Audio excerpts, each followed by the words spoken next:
church. Amen. I greet the church again. Good afternoon. Amen. It's a pleasure for me and my family to join this splendid church. Amen. In Michigan. Amen. It is my pleasure to be a servant of the Lord in your presence. Amen. I think we all have read the text. Yes. So as I speak, I'll be referring to a few issues in there. Mind you, we are talking about a man like you and us who lived a life like us, but because of circumstances and his characteristics, he became different from you and different from us. This man is Jeroboam, the son of Nebat, from the family or the tribe of Ephraim. This man was a strong man, but also was someone like a truant. We want to discuss him very briefly and then study what he did, why he did that, what were the consequences, and then what is a lesson to us today. We criticize people like Adam and Eve, like their first son who committed the first murder. We criticize people like Nimrod, people like Aaron and Miriam, and as many people as the ones in Acts chapter 5, the husband and wife, who will always say, if I were them, I wouldn't do that. That's what we say. But do we really mean that? Probably not. Circumstances make us do differently. And because we have got a choice, the will to make our own choices, these help us sometimes to go astray. Sometimes circumstances, sometimes positions, sometimes knowledge, sometimes scenarios create problems for us, and so we make bad choices. So the lesson today is what we call provoking God's anger.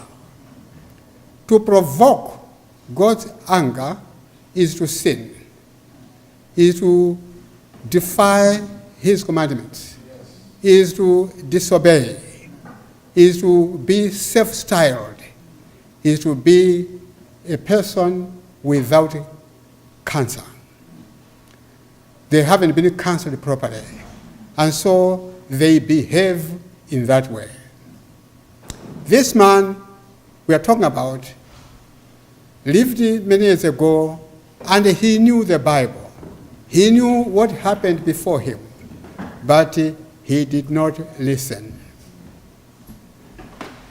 Why did he do what he did?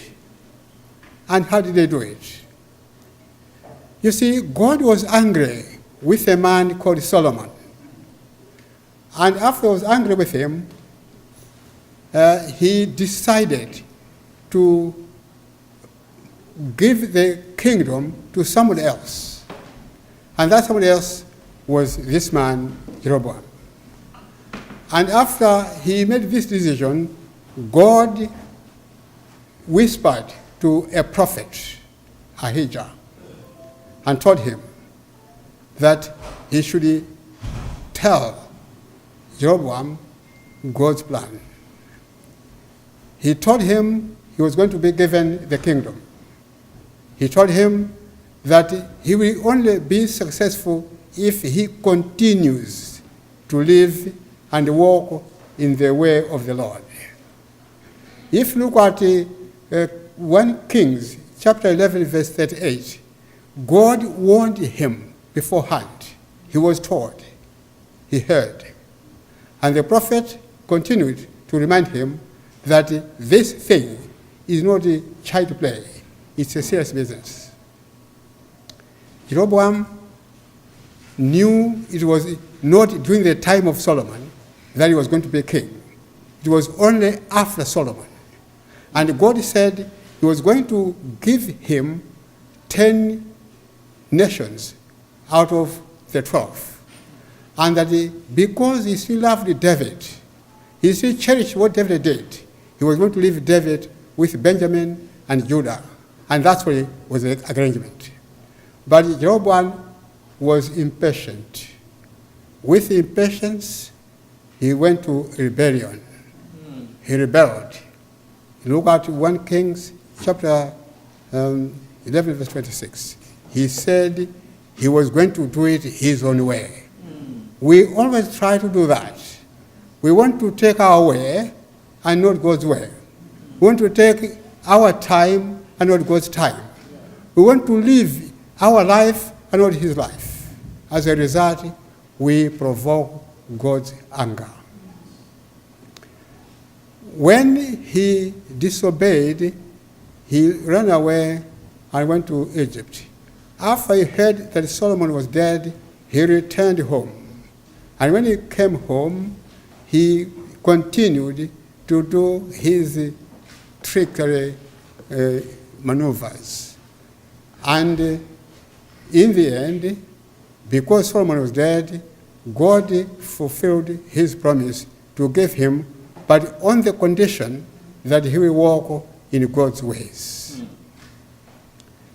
He was crowned a king of Samaria. That's the northern kingdom. The south remained with Rehoboam, the son of Solomon. Then he exercised his fears.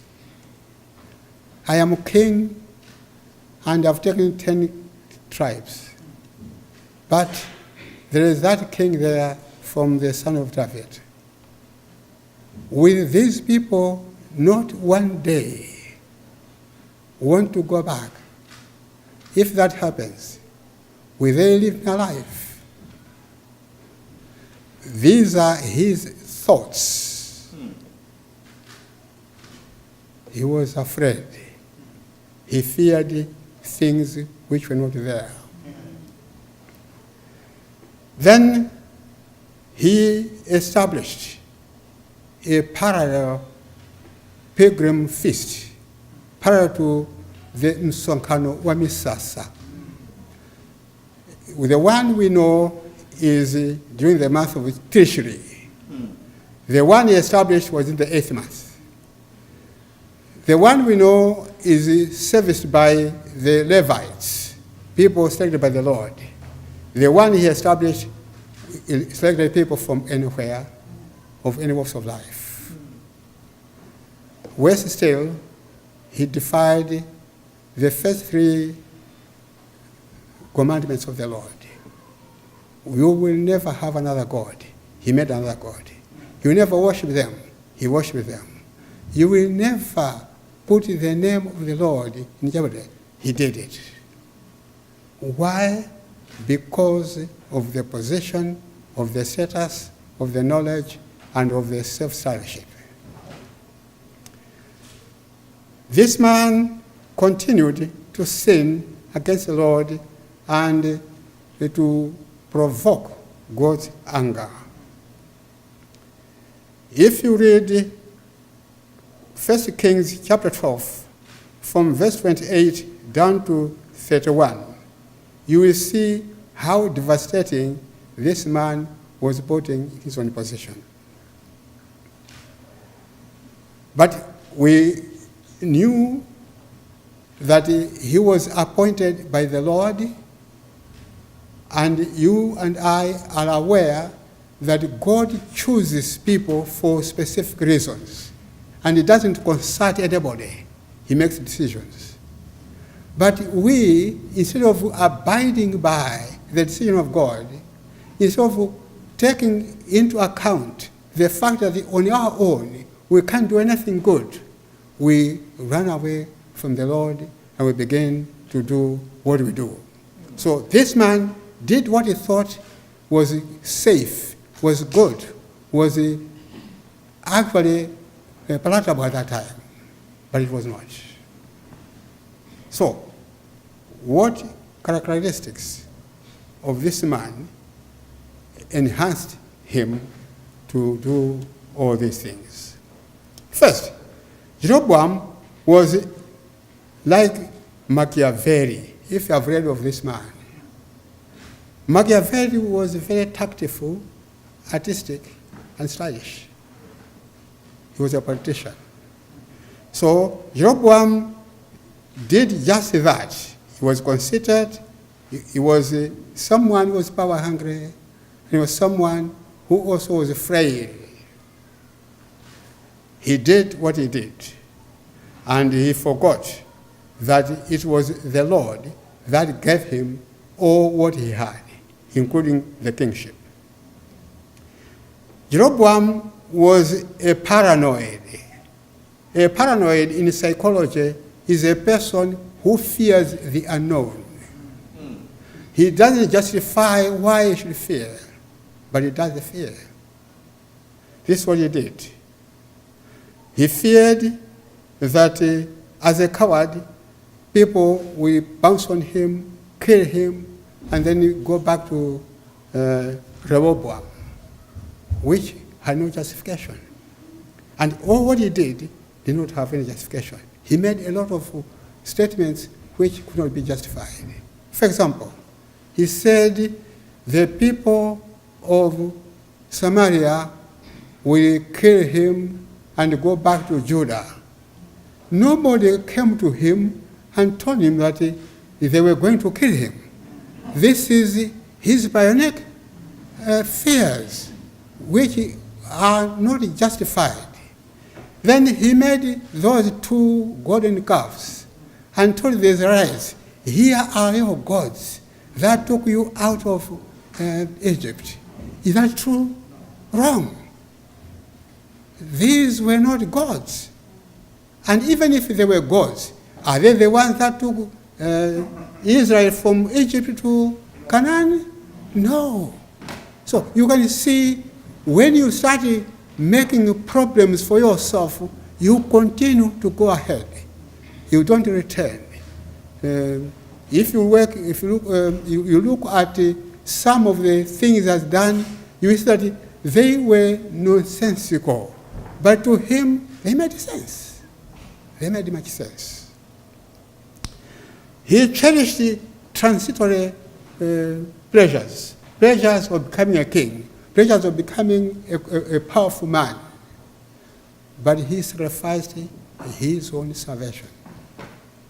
God turned his back away from him, and so he could not repent.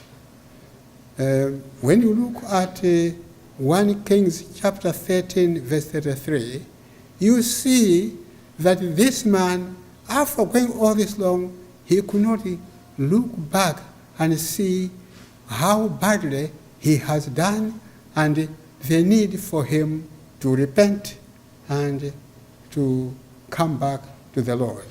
He didn't do. He was willing, very, very willing and determined to even bring his own people to torture and to disaster. He enticed them to go and worship those calves which he made and prevented them from doing the right thing. If you read the Seventh Day Bible commentary,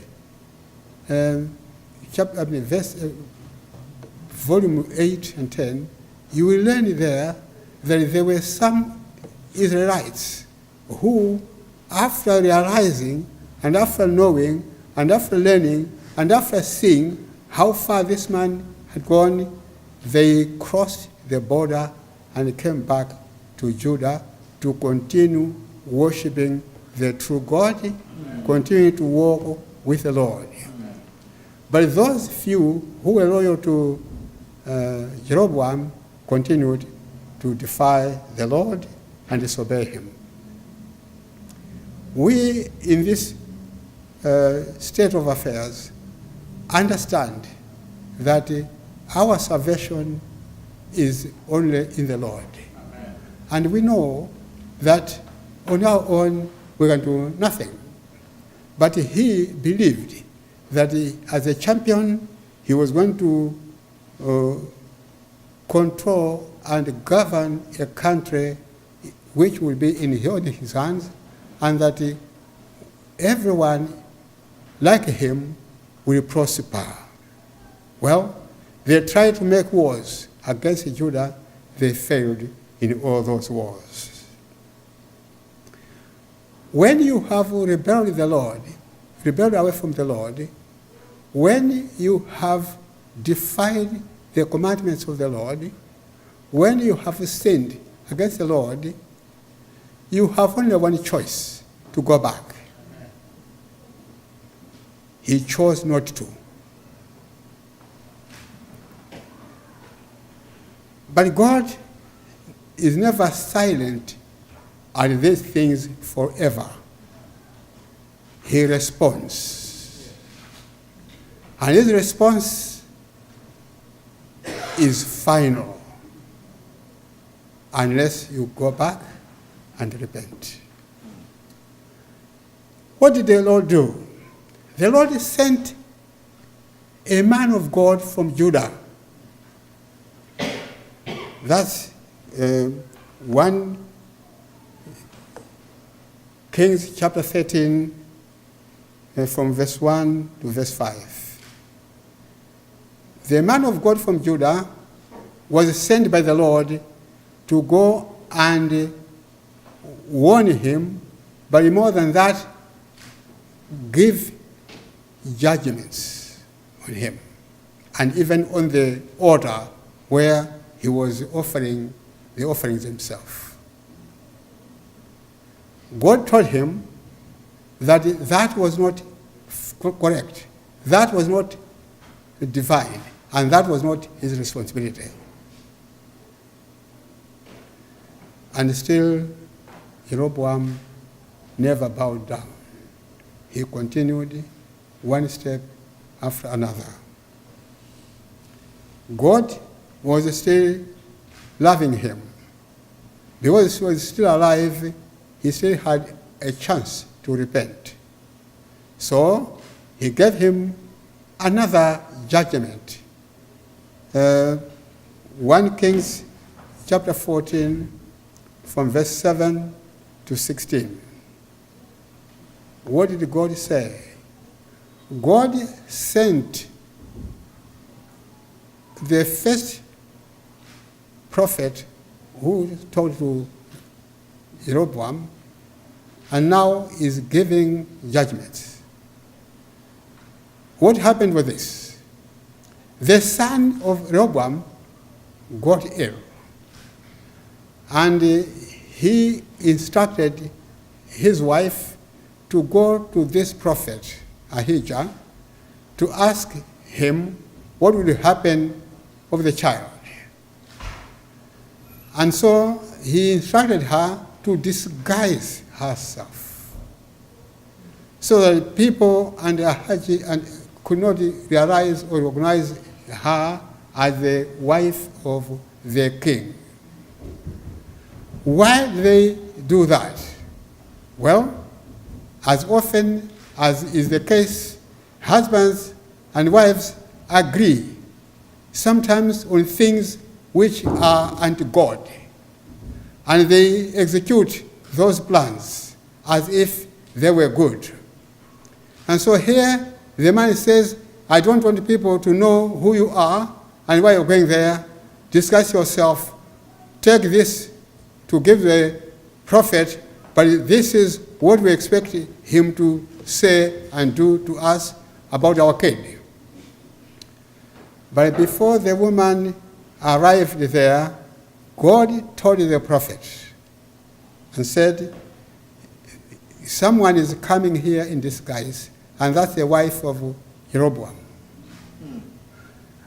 She is coming to find out from you what will happen with that sick child. And here is the message which you are going to tell him. And that message is scathing. It is a long story, but very vivid. 1 Kings chapter 14, from verse 7 to verse 16. What is he saying here? The Lord is throwing curses to him as a person, to him as a king, and to him as a husband. And then gives those curses also to the nation of Israel, the existing nation. And it prolongs, continues prosperity, and up to the time when Israel will exist as a nation away from that of Judah. And on Kings, 1 Kings 16, verse 2 to 4, the Lord continues to curse even those kings which will come after him if they don't bow down to the Lord, if they continue to defy him and disobey him. This is something you and I must understand, that once you start a sin, it's a series. When I was at Adventist University, we had a student, a young lady. I know Pastor Khaula and Pastor Johnson did not know this because it was an administrative issue. A young lady was pregnant. She was not married, but she was pregnant. And so, according to the regulations and according to the policy of the university, we could not keep this lady there. So she went home. 2 weeks later, we were told she aborted. She killed the kid that she was carrying. So 3 sins. The first sin, the sin of adultery or fornication, isn't it? Because pregnancy cannot come without that. That was the first sin. Then the second sin is that this young lady refused or denied herself life and chose to continue sinning. But after we decided to expel her, dismiss her from school, she went to maybe a witch doctor or some other clever woman who gave her the concoction, and she had it, and then she killed that thing, and it died and was thrown away.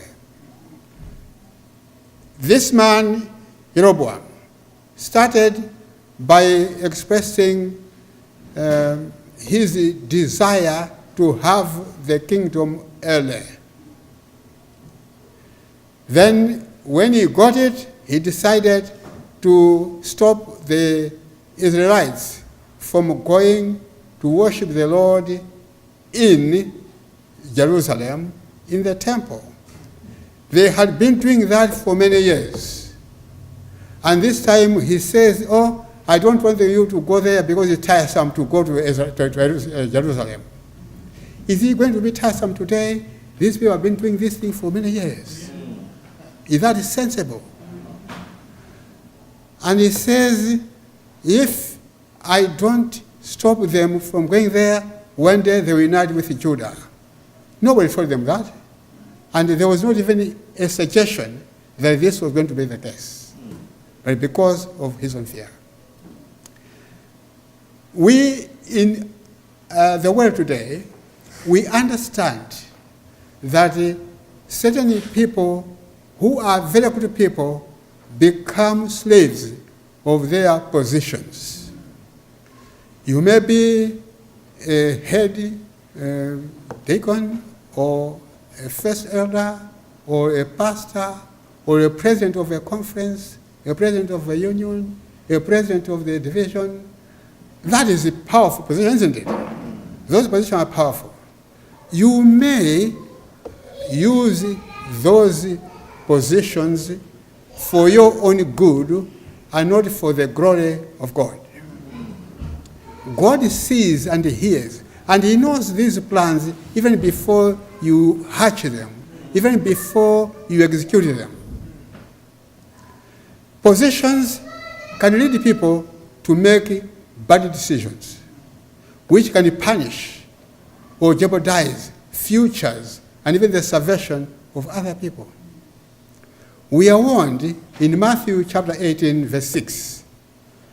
God has children in the church and has got the adults in the church. Some of the adults are new in the church, so we still call them children, isn't it? People who have just joined the church are children. They expect us to help them, to nurture them, and give them an opportunity to grow and become adults in the church.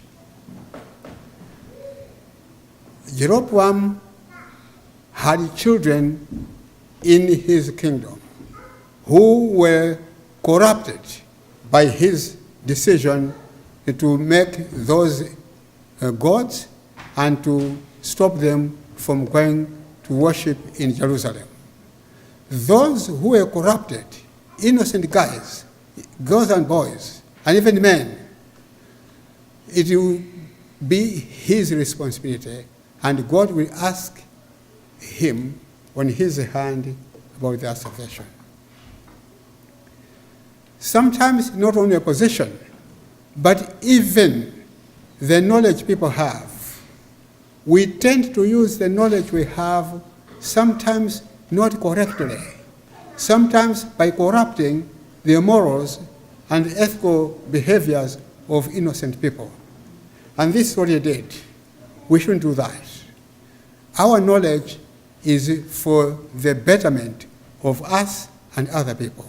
Amen. We should be the blessings to other people with the knowledge that we have to be able to share in order for both them and us to enter into the kingdom of God. Sometimes it could be riches. Riches corrupt people.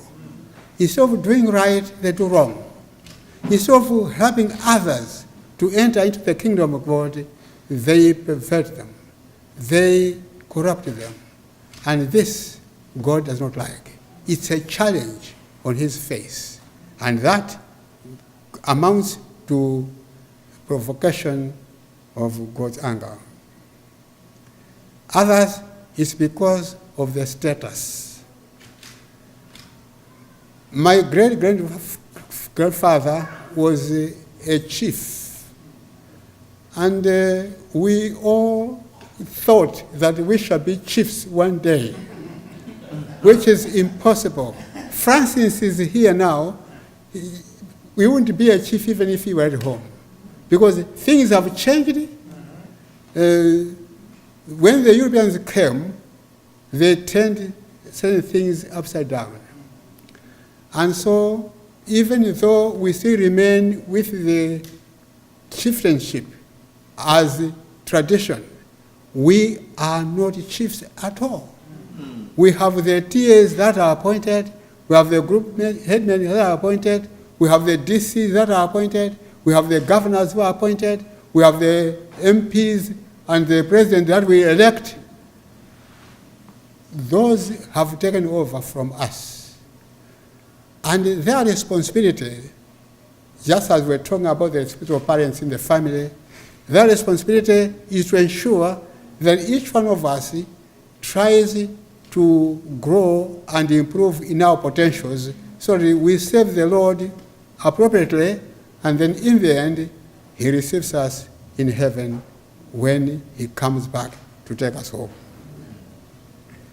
The idea which I'm trying to put forward is that you and I are lucky, much luckier than this man, because we still have an opportunity to change.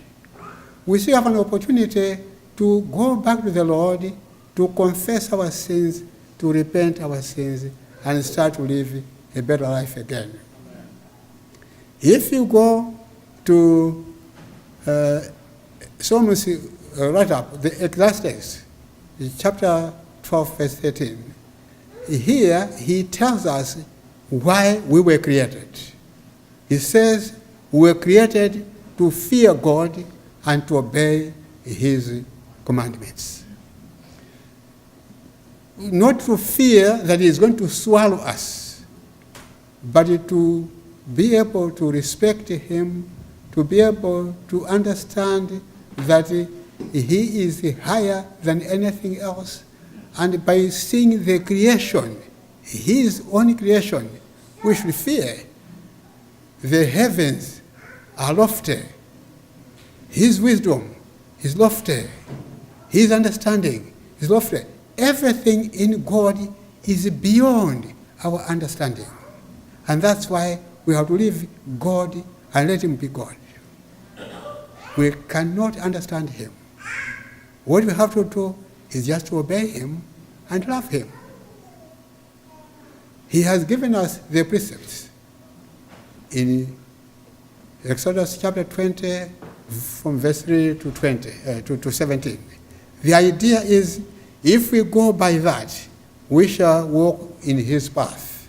If we go away from that, we are going to take our own path.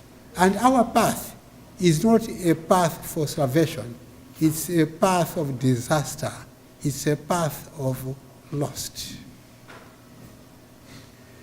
God tells us in Deuteronomy chapter 7, verse 9, that we must trust in God.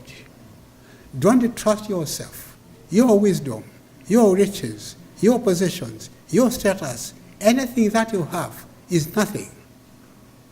In nothing. After all, they came from him. So if someone can give you $3,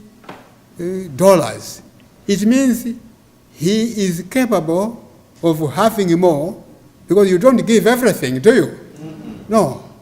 If you have 50, you give 3, you give 10, it means you still have more.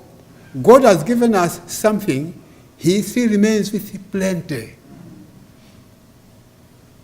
We should just say amen when God gives us all these things, because it is his wish to make us a happy people, so one day we join him in heaven and become part of the kingdom.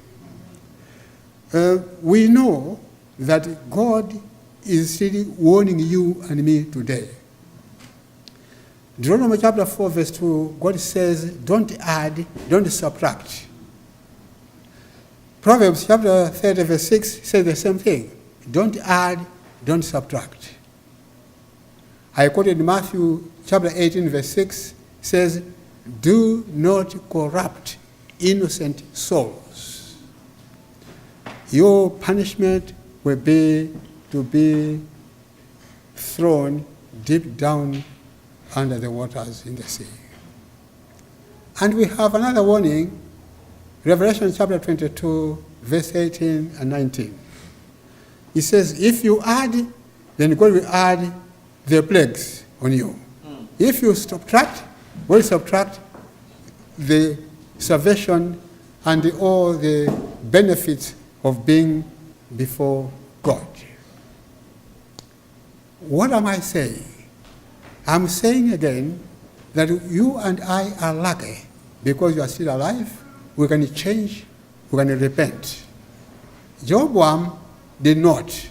He insisted of defying the Lord. Here we are saying, therefore, that those of us who are here, who are listening to this, might have opportunities to do and please themselves, to do the best for themselves, in spite of the fact that that is against the law of God. when we come to that stage of doing what we think pleases us, makes us better, higher, more prosperous, or more famous, we must remember that it's one of those things that we do by walking in the path of the Lord that will give us the real happiness and the real pleasure. It is important for you and I sometimes to use the spiritual eyes, close the physical eyes, and then use the spiritual eyes to see what have we done in the past up to now, and where are we? If there is anything in the kind of Jeroboam, let's go and face the Lord and say, I'm sorry, God, I've sinned against you, forgive me. But if we still entertain it because I'm shy, I'm ashamed, I'm afraid, I will lose my reputation, I will lose my status, I will lose this. These things are transitory. They are passed by. They are here today, they will be tomorrow. But salvation of your soul, you being saved and joining God in heaven, is more important than anything and everything on earth. My request now is that let us be the guardians of our colleagues. Those that are in families, the spouse should be a guardian of the spouse. The parents, the guardians of the children. The children, the guardians of their parents. Because if we take the style of Cain, who says, I'm not the guardian of my brother, we are creating a problem for ourselves, because it is our responsibility to be the blessings of our brothers and sisters, our wives and husbands, and our children, and our parents. You and I are not here because there is this building, because there is this town.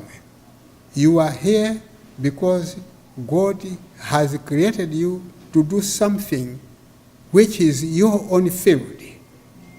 And each one of us has got his own. If you don't plow it, it will be full of weeds. And you have no crops. You have no harvest. You have nothing to show to the Lord. He will ask you, I gave you this field, I gave you life, I gave you strength. What did you do with this, with that? We shall have no answer to convince the Lord that we actually did what he was supposed to do. You are in America. America is like a supermarket where you have everything. You can choose to do good. The good is there in America. You can choose to go to school. Schools are there in America. You can choose to drink. There are beers in America. You can choose to smoke. There's marijuana in America. You can choose to be a ruffian, kill, and do anything. It's there in America. There are guns in America. But the consequences of all what you do are your responsibility.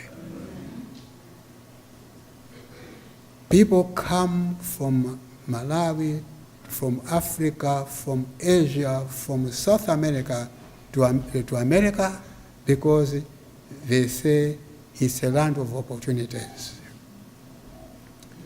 But some come here and go back home worse off than when they came.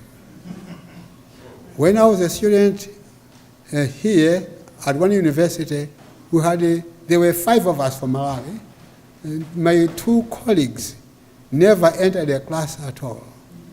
They were working, yes, by the way, doing things other than what they came there for. And so one lost his life here because of carelessness.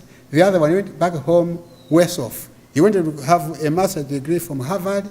He went home with a shame because he made a decision to do that.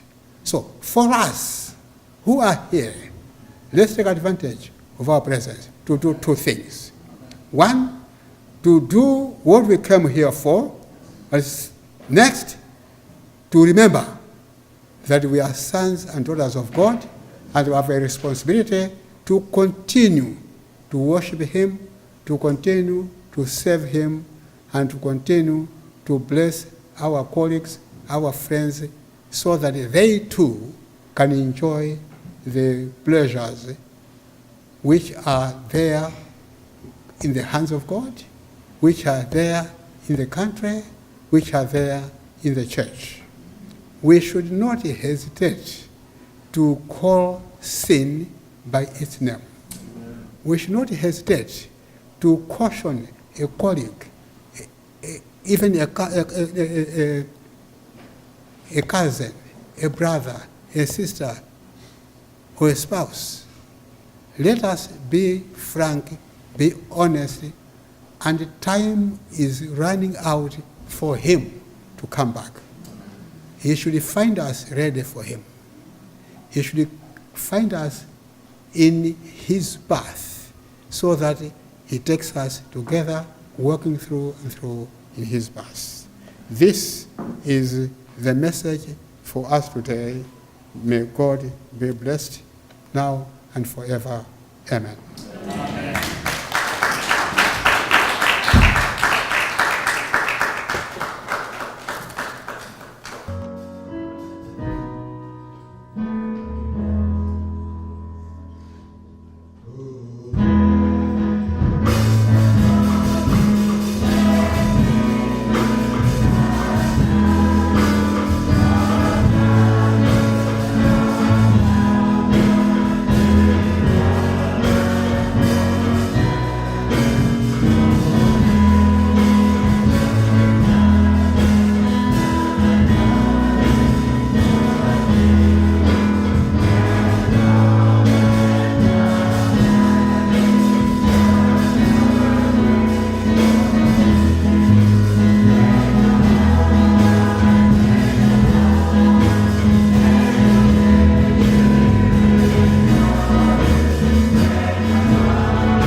have heard your word.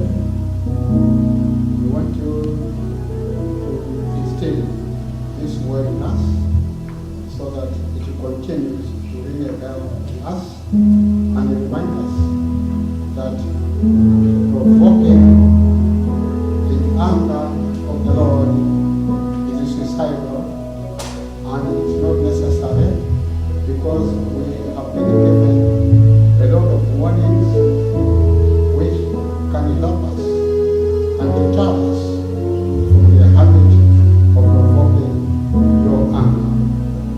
We are happy that you have been with us during this time and that you have been able in your ways to ensure that our worship is received by you in your hands.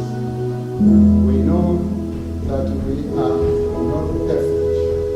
We wish to ask you therefore to forgive us all our sins, write our names in the book of life, and give us an opportunity to abide by you all the time and respect your wisdom and your love